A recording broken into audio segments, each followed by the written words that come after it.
all politics as we experience it through media, social or otherwise, is moral. It's all moralizing.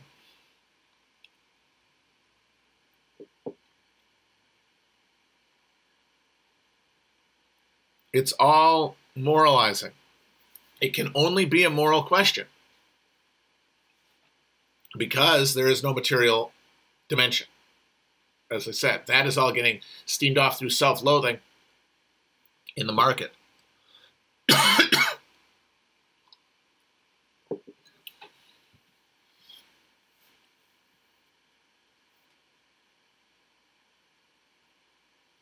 And so if questions are moral questions only, then holding positions is holding positions on anything is a moral act. Having opinions becomes the only moral act because it's the only public one. It's the only one that we enact. And so that means that these questions become totally colored and our ability to answer them goes out the window because we're fucking defending our very self-conception as virtuous people, which is all we have. And the thing about Marxism, and this is forgotten because we just can't process it, is that Marx was a moral deflationist. Unlike all the other socialist leaders who were emerging and thinkers who were starting to write opposed to capitalism in the mid-19th century, Marx did not object to capitalism on moral grounds. This is very important to understand. Marx was not saying that the exploitation of capitalism was evil and the capitalists were evil because they did it, which is different than all the other utopian socialists and Christian socialists and anarchists of the period defined it. To him, capitalists were acting out their historic role in disrupting the feudal order and creating the conditions for a self-aware working class to emerge, which would then act in their collective self-interest, which would abolish bourgeois morality and would abolish all of the petty questions of good and bad that consume us and make us neurotic with doubt about ourselves. Oh, is it moral to steal a loaf of bread to feed your family? Well, everybody gets bread. Everybody gets bread. You don't have to worry about it. All these questions become meaningless. These questions that we fixate over, if we can push through. And so Marx was morally deflationary. He wanted people to think of politics less about morality. He was opposed to Rousseau. He wanted it to be thought of not that way, so that you could view every situation dispassionately, so that you could view the contours before you with a clear fucking eye.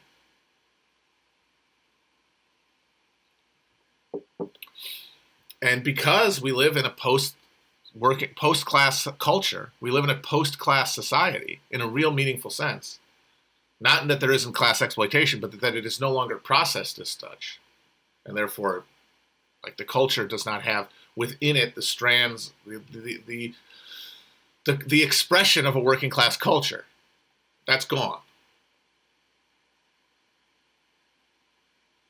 And with it is anything other than a moral basis for politics. So all of us, even Marxists, even people who believe in their bones, that everything Marx said about the dialectic of history and materialism is true, they still argue, even if they don't know it, on moral grounds, and invest these questions with moral import.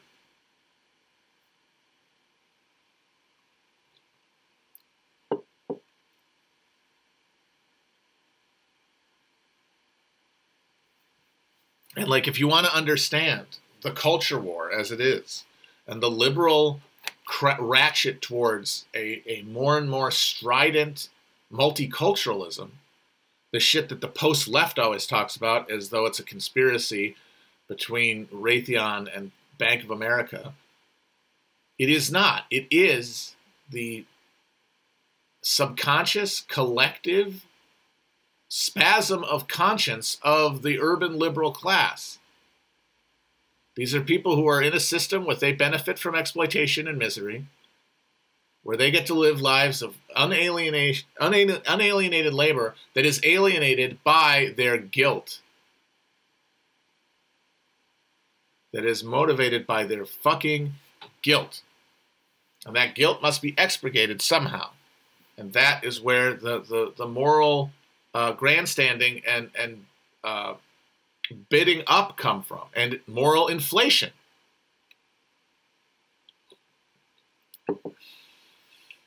And that means that more and more liberals, as conditions get worse, as anxiety and politicization of culture become more, and the urge to change something becomes more felt by people, even if they can't articulate why, they have to express it. And if you feel, even if you are being exploited, even if you are a worker, even if you are precarious, you still feel guilty because you have conditioned yourself to view the world through a lens whereby things aren't fair and it's capitalism's fault, but you're still benefiting from it in your mind because of your cultural expectations. It's not about any actual class position. It's your cultural expectations.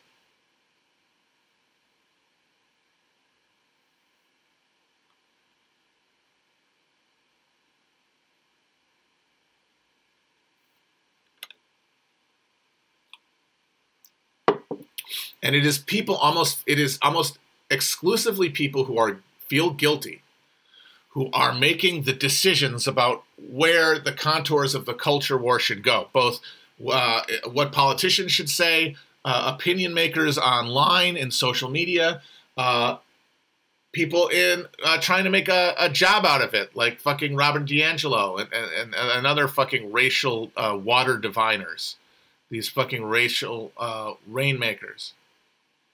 And then even at the very top, you've got very guilty liberal billionaires, because this thing has absorbed everybody. It's declassed everybody, including the rich. The rich are being declassed. The rich are being lumpenized. But of course, capitalism doesn't need them to be class-oriented, for capitalism to work to their benefit, because it is a machine of extracting profit and pushing it upward. And even if the people who it's being given to are horrified by the machine and would like to stop it, they can't. And so they figure out explanations in their head for why they should still have all that money, even though it's being wrought by this horror. And the answer liberals come to is, well, it's the racism. It's the racism. It's white maleness. We got to defeat that, which is, of course, it's a white male paradigm. They're just trying to extract that part of themselves that feels guilty and then expurgate that guilt through cathartic destruction of the other.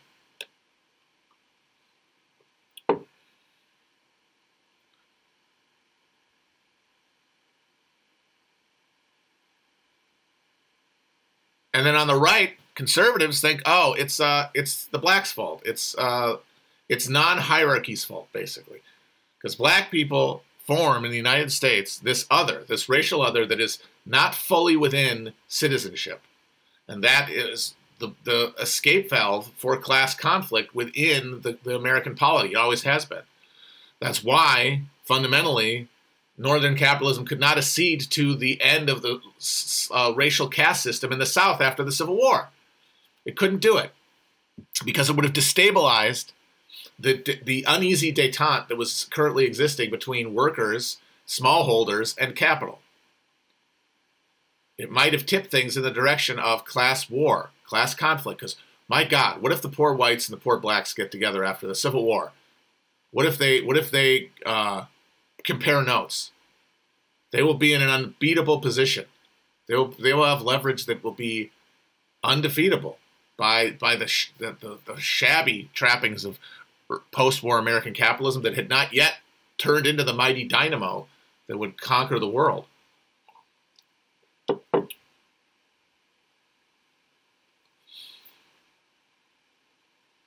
And so that racial caste system is at the basis of American capitalism. Not as the foundation, which is what, and I think that literally is where a lot of the confusion comes from, is, once again, this is moralism, creeping into objective questions.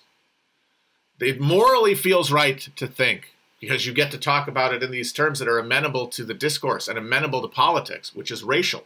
We can monkey around with that stuff. We can't do anything about capitalism. We can monkey around with the order of hierarchy and who gets to get in and who gets to go out. We can diversify our ruling class. We have that option.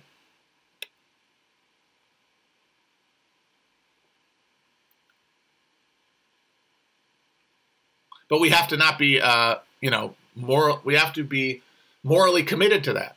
Now, racism gets built in. It gets deeper than any other experience. So for a lot of right-wingers, yeah, throughout history, they have been motivated in their mind by racism, even though that racism is built on top of this machine's need to perpetuate itself.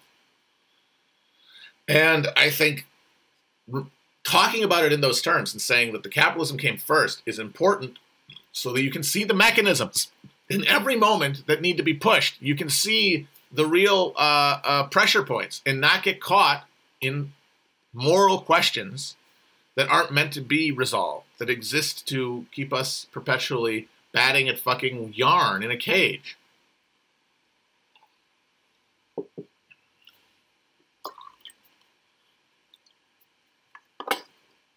So the war, the war between conservatives and liberals that's heating up now, the genuine drop in investment in institutions of democracy is a civil war between America's liberals, essentially the boomer, going to war over Woodstock, over the Cultural Revolution of the 60s and 70s.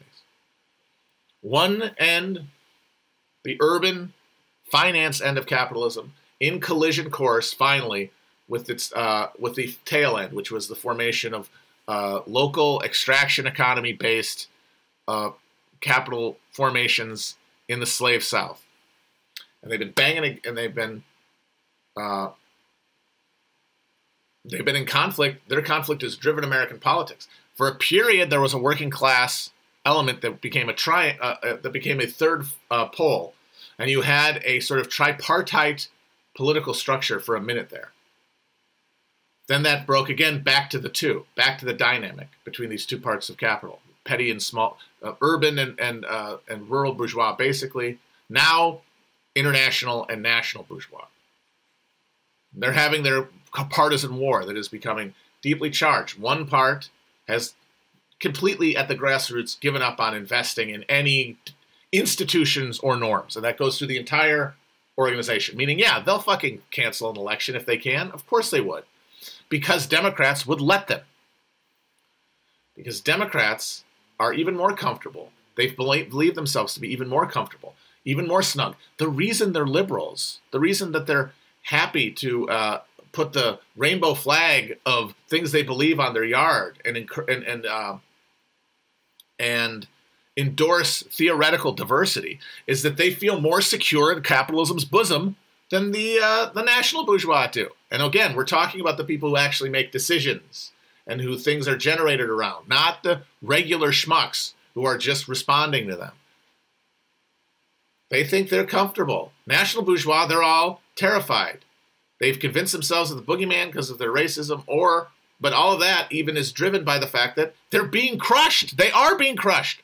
They will be absorbed into the international finance, and they will personally either become cuckified rich people and therefore lose their identity, or they're going to keep their identity and become poor. And that is something they feel, and that makes them terrified, and all of their fears get manifested in things like race. They are afraid of being dominated. They see the way black people in this country are treated, and they imagine that in this new global world where they're on the bottom, they will be treated that way too. But at the slightly higher levels, at the levels of Hollywood, at the level of the fucking tenured academy, my God, where people live in these tastefully segregated, integrated neighborhoods, or gentrified neighborhoods, or in inner ring suburbs, where they get their diversity largely through the media, and therefore they don't have to have fear, or their fear can be transmitted into anxiety about the bad white people. They get to sublimate their racial anxiety onto the bad white people, which is why they freak out about Trump. They're sublimating their anxiety to this other group, whereas The conservatives know exactly who they're afraid of, because they haven't inverted it, they haven't sublimated it. They are operating out of their wild id, unlike the suppression of the super ego fixated Democrats. And both of them are imagining a future that's going to get worse. They don't imagine anything better, but what they imagine is their enemy suffering. And so we are getting to a point of crisis. If things get much worse, I mean, if supply chain disruption really becomes a thing, if the fucking tap of Mountain Dew runs out, if the economy drops again, if they try to do mandatory vaccines, if there's another attempt at a lockdown or a first attempt at a national lockdown, who knows? If there's a close election, who knows? This is all being generated by one class at war with itself. And because we're all experiencing politics as this, our categories get confused. Because most of the people on the left, they're on the same cultural side as the liberals. And they have overlapping values at a certain level. And so they feel the need to address those in their lives. And they do. But there's a conflict at the heart of that can only be pierced by piercing the moral fog around all questions that envelops everything online. So I am all about demoralizing our historical analysis, demoralizing our opinions about shit, taking away the sense of self-worth that comes with watching something or listening to something or reading something or telling something or posting something.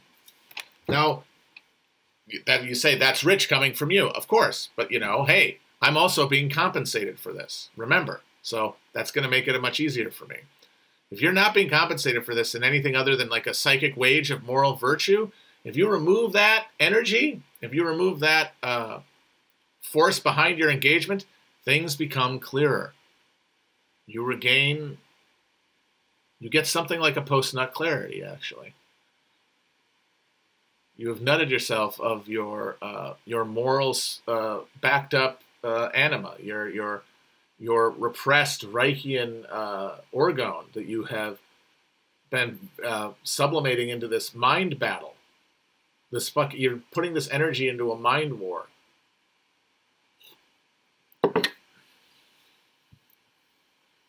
Blast it off.